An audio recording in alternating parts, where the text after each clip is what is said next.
Durante nossas aulas de programação orientada a objeto, entre os conceitos de orientação a objeto, a gente vai aprender algumas coisas relacionadas a Java, a linguagem Java, para que a gente consiga entrar também em alguns conceitos de orientação a objeto, como por exemplo agora a gente vai trabalhar com array.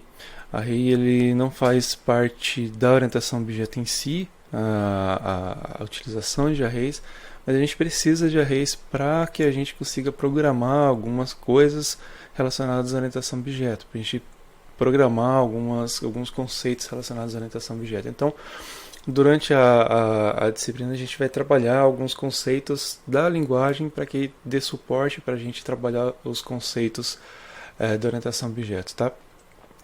Aqui dentro desse projeto mesmo, estou dentro da própria pasta aula 2, aqui, aula 02, eu vou criar aqui dentro de testes mais uma classe. Tá? Essa classe aqui eu vou chamar de teste arrays, tanto faz o nome que você der aqui, tá? Teste ou teste em inglês, tanto faz. Eu vou finalizar aqui, eu vou somente tirar os comentários, você pode deixar, não tem problema nenhum. Eu só vou tirar aqui só para ficar mais fácil de vocês verem o código, tá? Bom, aqui dentro eu vou ter um main, vou colocar aqui, ó, public void static main.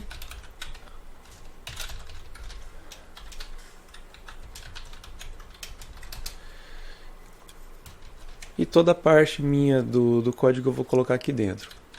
Ó, precisa invertir aqui, ó, public static void main, tá? Feito. Agora a gente vai trabalhar com arrays dentro do Java. Existem algumas maneiras diferentes de você trabalhar com arrays no Java, tá?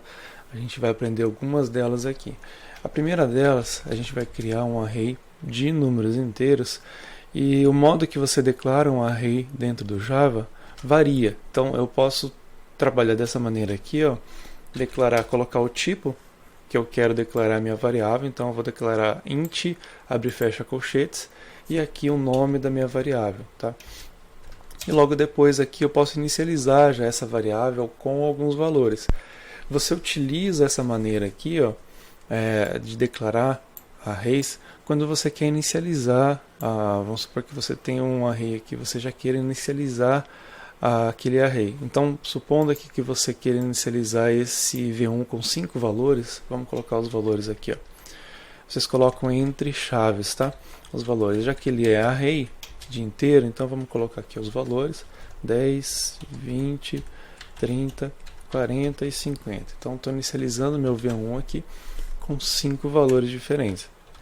Outra maneira de você fazer a mesma coisa é o seguinte aqui, ó. Você pode colocar int e o abre e fecha colchetes pode vir acompanhar o nome da variável aqui, o nome do array. Então eu posso colocar aqui v2 e abre e fecha colchetes aqui e aqui colocar o valor de inicialização, tá?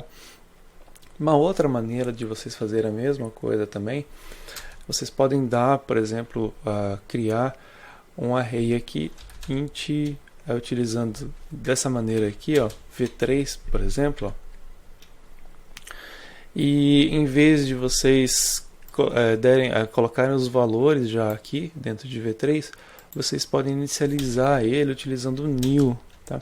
Nesse caso aqui vocês vão instanciar o array. O que é instanciar, né? Vocês vão alocar 5 espaços de memória aqui para inteiros consecutivos aqui para que possam ser armazenados dentro do V3. Então aqui, na verdade, os três aqui funcionam da mesma maneira, porque aqui também eu estou alocando 5 valores, aqui também estou alocando 5 valores. E esse aqui eu estou alocando 5 espaços, na verdade, só que aqui eu não estou colocando 5, não estou atribuindo os valores. Eu posso atribuir separadamente. Então aqui no V3, por exemplo, ó, eu posso utilizar aqui V3 na posição 0, eu quero o 10. Tá? Esse menos está sobrando aqui. Então, aqui eu posso repetir, tá? Vamos copiar e colar aqui, ó. Posição 1, posição 2, posição 3, posição 4, aqui 20, 30, 40, 50, tá? Então são maneiras diferentes de você criar arrays dentro do Java. Cada um desses arrays aqui, V1, V2 e V3, eles não são que a gente chama de, de uma variável primitiva, tá? Por mais que vocês estejam alocando aqui espaços aqui para armazenar e estão acessando como se fosse arrays, eles não são arrays primitivos. Isso significa que tem algo a mais do que dado dentro dele. Então não tenho somente os dados, eu tenho também métodos e atributos relacionados a cada um desses arrays aqui. Prova disso aqui, vocês podem colocar o V1, por exemplo, ó, V1 ponto. Vocês vão ver que vai abrir aqui para vocês várias opções que vocês podem utilizar através do array. Então uma delas aqui que é muito utilizada é o length, tá? O length vocês retornam a quantidade de elementos que tem dentro do array. Então aqui eu posso utilizar ó, system out.println e eu vou colocar aqui o tamanho do array e vou imprimir através do length, tá? Então ele vai retornar aqui para vocês a quantidade do array, quantidade de elementos desse array. Então agora eu vou executar. Se vocês executarem aqui, vocês vão perceber que ele vai executar aqui o teste pessoa, tá? Deixa eu executar aqui. Vocês estão vendo aqui, ó? Vai executar o teste pessoa. Se vocês quiserem executar esse teste de arrays aqui, porque os dois têm main, vocês podem perceber aqui que os dois têm aqui um ícone, ó, de uma setinha para a direita, verde aqui, então significa que os dois têm main. Então vocês podem clicar em cima aqui, ó, e dar um run, ou run file, ou shift F6 aqui no meu caso, talvez no caso de vocês que não estão utilizando Linux, seja outro atalho, tá? Então aqui ele vai executar e vai me dar o resultado aqui, tamanho do array 5, tá?